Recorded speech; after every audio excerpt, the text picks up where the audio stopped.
একজন মুসলমান হিসেবে আমাদের প্রত্যেকটা মানুষের উচিত আমাদের প্রিয় নবী সাল্লাল্লাহু আলাইহি সাল্লামের জীবন সম্পর্কে আদ্যোপান্ত জানার চেষ্টা করা।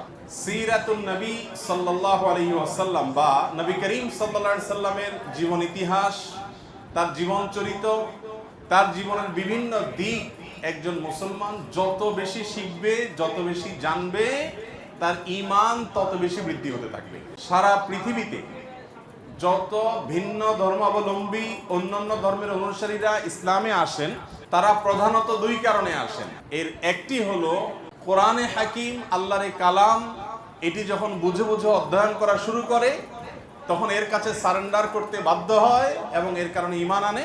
আর আরেকটি হলো আল্লাহর হাবিব সাল্লাল্লাহু আলাইহি সাল্লামের জীবনী সম্পর্কে, তার সিরাত সম্পর্কে জানার পর তার প্রতি মুগ্ধতা এতটুকু ছেয়ে যায় যে একটা পর্যায়ে ঈমান আনতে বাধ্য হয়। আর এই একটা কারণে আপনারা লক্ষ্য রাখবেন, যারা ইসলাম বিদ্বেষী, মুসলিম বিদ্বেষী, যারা ইসলাম এবং মুসলমানদের প্রতি পেট ভর্তি হিংসা নিয়ে ঘুরে বেড়ায়, সেই উগ্র নাস্তিক বলেন বা অন্য ধর্মের নামধারী অনুসারী বলেন, যারা মুসলমানদের সমালোচনা ছাড়া কোনো কাজ নাই, মুসলমানদের শত্রুতাই যাদের মূল কাজ, এই লোকগুলোকে দেখবেন তারা মুসলমানদের কর্ম নিয়ে এত সমালোচনা করে না।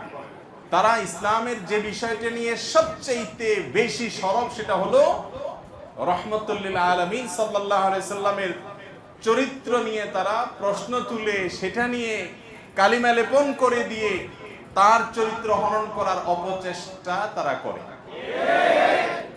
কারণ তারা জানে যে এই লোকটির ব্যাপারে যদি কোনো প্রকার সংশয় সন্দেহ তৈরি করা যায় মুসলমানের মনে, তাহলে খুব সহজেই তাকে ইসলাম থেকে সরিয়ে ফেলা যাবে। তাহলে প্রিয় নবী সাল্লাল্লাহু আলাইহি সাল্লাম সম্পর্কে জানা এটা কত বেশি আমাদের জন্য গুরুত্বপূর্ণ, সেটা এই দুটি চিত্র থেকে একেবারেই পরিষ্কার।